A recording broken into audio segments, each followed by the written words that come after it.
Hello everyone, நான் உங்கள் பார்த்த சாரதி அண்ட் இது உங்கள் பார்த்தோம் பிளாஸ்ட். நம்ம சேனலில் யாராவது சப்ஸ்கிரைப் பண்ணால் பார்த்துட்டு இருந்தீங்கன்னா மறக்காமல் சப்ஸ்கிரைப் பண்ணி வச்சுக்கோங்க. வாங்க வீடியோக்குள்ளே போகலாம். வாழ்க்கையில் செட்டில் ஆகிறதுக்கு பிஸ்னஸ் பண்ணணுமா இல்லை வேலைக்கு போகணுமா? இன்றைக்கி நம்ம பசங்க மத்தியில் இருக்கிற ஒரு பெரிய குழப்பமே இதுதான். லைஃப்பில் செட்டில் ஆகணும்னா சொந்தமாக ஏதாச்சும் பிஸ்னஸ் பண்ணணுமா இல்லை அமைதியாக ஒரு வேலைக்கு போய் மாதம் மாதம் சம்பளம் வாங்கினா போதுமா அப்படிங்கிறது தான். முதல்ல செட்டில் ஆகிறதுனா என்னன்னு நம்ம தெளிவாக முதல்ல புரிஞ்சுக்கணும். மாச கடைசியில கையில கொஞ்சம் பணம் இருக்கிறதோ, இல்ல கடன் வாங்கி ஒரு காரையோ, வீட்டையோ வாங்குறதோ மட்டும் செட்டில் ஆகுறது கிடையாது. கையில காசு இருக்கணும். அத விட முக்கியமா மனசுல நிம்மதி இருக்கணும். எதிர்காலத்த நெனச்சு பயம் இருக்கக்கூடாது. இது 3ம் சேர்றது தான் நிஜமான செட்டில்டு லைஃப். சரி, இப்ப நம்ம விஷயத்துக்கு வருவோம். வேலைக்கு போனா செட்டில் ஆக முடியுமா? இல்ல பிசினஸ் பண்ணா செட்டில் ஆக முடியுமா? 2லயும் என்ன நிதர்சனம் இருக்குன்னு நான் சொல்றேன். கேட்டுக்கோங்க. முதல்ல வேலைக்கு போற கதைய பார்ப்போம். நம்ம வீட்ல என்ன சொல்லுவாங்க? நல்லா படிச்சு ஏதாச்சும் ஒரு ஆஃபீஸ்ல வேலைக்கு போய் சேருப்பா, வாழ்க்கை செட்டில் ஆயிடும்னு சொல்லுவாங்க. அதுல பொய் எதுவும் இல்ல. வேலையில இருக்கிற பெரிய ப்ளஸ் என்னன்னா நிம்மதி தான். மாசம் பொறந்தா 1ஆம் தேதியோ இல்ல 5ஆம் தேதியோ நம்ம அக்கவுண்ட்ல சம்பளம் கரெக்ட்டா டான்னு வந்துரும். வாடகை, வீட்டு செலவு, இஎம்ஐன்னு எல்லாத்தையும் பயமில்லாம பிளான் பண்ணலாம். சாயந்தரம் 6 மணிக்கு ஆஃபீஸ் முடிஞ்சா, வேலைய அங்கேயே முடிச்சுட்டு வீட்டுக்கு வந்துரலாம். சனிக்கிழமை, ஞாயித்துக்கிழமைன்னு ஃபேமிலியோட ஜாலியா டைம் ஸ்பெண்ட் பண்ணலாம். கம்பெனிக்கு கோடிக்கணக்குல நஷ்டம் ஆனாலுமே, நம்ம கை காசு எதுவும் போக போறதில்ல. அதிகபட்சம் என்ன நடக்கும்? வேற வேலை தேடிக்க வேண்டியது தான். ஆனா, இதுல இருக்கிற மைனஸ் என்னன்னா, நீங்க எவ்வளவுதான் கஷ்டப்பட்டு உழைச்சாலும் எப்படி? நீங்க எவ்வளவுதான் கஷ்டப்பட்டு உழைச்சாலும், உங்களோட சம்பளத்துக்குன்னு ஒரு லிமிட் இருக்கு. ஒரே வருஷத்துல உங்களால பெரிய கோடீஸ்வரன் ஆகிட முடியாது. நீங்க உங்களோட கனவுகளுக்காக ஒண்ணும் உழைக்கல. இன்னொருத்தரோட கம்பெனிய உயர்த்துறதுக்காக உங்களோட நேரத்த குடுக்குறீங்க. ஆனா ஒண்ணு, சாதாரண வேலையில இருந்து தன்னோட திறமையால மேல மேல உயர்ந்து கோடிகள்ல சம்பளம் வாங்கி செம்மையா செட்டில் ஆனவங்க இந்த உலகத்துல எத்தனையோ பேர் இருக்காங்க. தயவு செஞ்சு உங்களோட திறமைய ஸ்கில் பேஸ்டு அதாவது வளர்த்துக்கோங்க. இப்போ பிசினஸ் பண்ற கதைய பார்ப்போம். இன்னைக்கு சோசியல் மீடியாவ தொறந்தாலே பிசினஸ் பண்ணாதான் கெத்து, வேலைக்கு போனா அடிமைன்னு பேசுறாங்க. பிசினஸ்ல கண்டிப்பா ஒரு கெத்து இருக்கு. ஆனா, அதுல இருக்கிற கஷ்டம் அத விட ரொம்ப பெருசு அப்படின்னு யாரும் சொல்றதில்ல. நம்மளும் தெரிஞ்சுக்கிறதில்ல. பிசினஸ் பண்றதுல இருக்கிற பிளஸ் என்னன்னா, பிசினஸ்ல உங்களோட ஐடியாவுக்கும், உழைப்புக்கும் ஏத்த மாரி நீங்க எவ்வளவு வேணா சம்பாதிக்கலாம். மாச சம்பளம் மாரி இதுல லிமிட்டே இருக்காது. யாருக்கும் பதில் சொல்ல வேண்டிய தேவையில்ல. உங்களுக்கு தேவையான முடிவ நீங்களே எடுக்கலாம். நீங்க மட்டும் செட்டில் ஆகுறது இல்லாம, 4 பேருக்கு வேல குடுத்து, அவங்க குடும்பத்தையும் வாழ வைக்கலாம். இதுல இருக்கிற பிசினஸ்ல இருக்கிற மைனஸ் என்ன அப்டின்னா, ஆரம்ப காலத்துல சில மாசம் நல்லா லாபம் வரும். சில மாசம் பெருத்த நஷ்டம் வரும். கையில இருக்கிற சொந்த காசும் போறதுக்கு வாய்ப்பு இருக்குது. நான் பிசினஸ் பண்றேன். எனக்கு லீவ் வேணும் அப்டின்லாம் சொல்லிற முடியாது. 24 மணி நேரம் பிசினஸ் பத்தின சிந்தனை மட்டுமே தான் மண்டையில ஓடிட்டு இருக்கும். ஆரம்பத்துல சொந்த வாழ்க்கைன்னு ஒண்ணு இருக்கவே இருக்காது. அப்போ நிஜமான உண்மைதான் என்ன பார்த்தா அப்படின்னு நீங்க கேட்டீங்கன்னா, இன்னைக்கு நெறைய பேர் பிசினஸ் பண்ணா தான் ஜெயிக்க முடியும்னு குருட்டுத்தனமா நம்புறாங்களே, அது ரொம்ப முட்டாள்தனம்.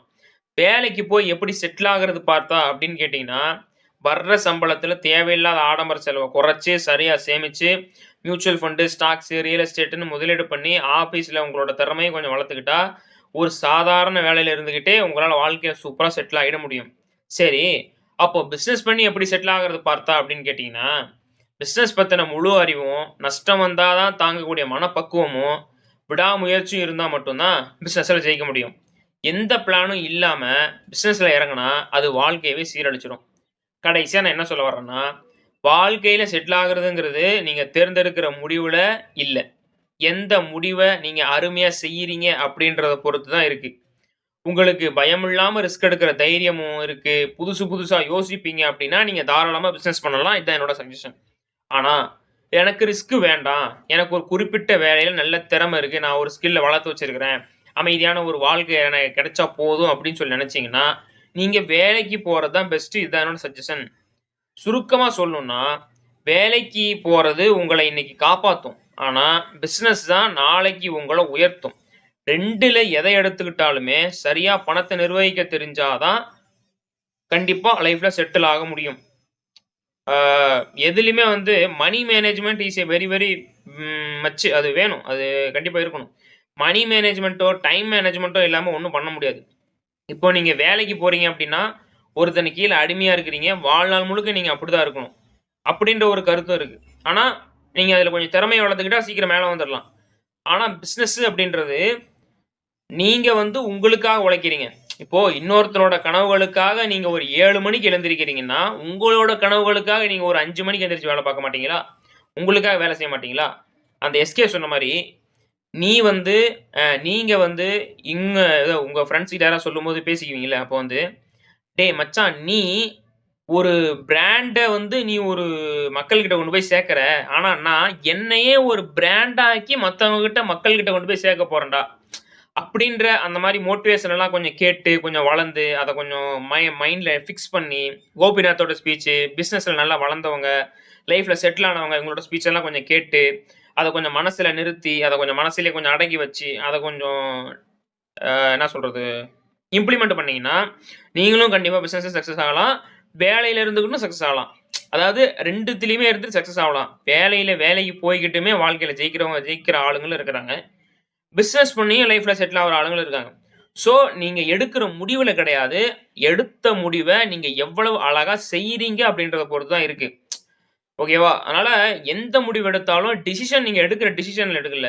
நீங்க எடுத்த டிசிஷன எப்படி நீங்க பெர்ஃபெக்ட்டா பண்றீங்க? 100% எஃபோர்ட் குடுக்குறீங்களா?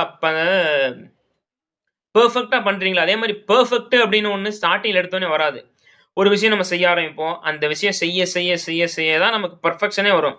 நான் 100% பெர்ஃபெக்ட்டா தான் பண்ணுவேன். பண்ணா 100% பெர்ஃபெக்ட்டா தான் பண்ணுவேன். இல்லைன்னா நான் பண்ண மாட்டேன் அப்படின்னு சொல்லி நெனச்சீங்கன்னா, அப்ப நீங்க எதுவுமே பண்ண முடியாது. ஸோ, ஏதோ ஒண்ணு 0லருந்து ஸ்டார்ட் பண்ணாலே இன்னைக்கு ஸ்டார்ட் பண்ணிருங்க. உங்க லைஃப் வந்து நல்லாருக்கும் அப்படின்னு சொல்லி இந்த டாபிக் இதோட முடிச்சுக்கலாம். நம்ம வீடியோஸ்க்கு லைக் பண்ணுங்க. கமெண்ட் செக்ஷன்ல செட்டில் அப்படின்னு கமெண்ட் பண்ணுங்க. நம்மளோட வீடியோவ உங்களோட ஃபிரெண்ட்ஸ் அண்ட் ஃபேமிலிஸ்க்கு ஷேர் பண்ணுங்க. மறக்காம நம்ம சேனல சப்ஸ்கிரைப் பண்ணி வச்சுக்கோங்க. நானும் உங்கள பார்த்தசாரதி. இது உங்க பார்த்தா பிளாஸ்ட். நம்ம சேனல வந்து எண்ட் வரைக்கும் கேட்டு நமக்கு ஆதரவு குடுக்குற நல்லுள்ளங்களுக்கு அனைவருக்கும் நன்றி. வணக்கம்.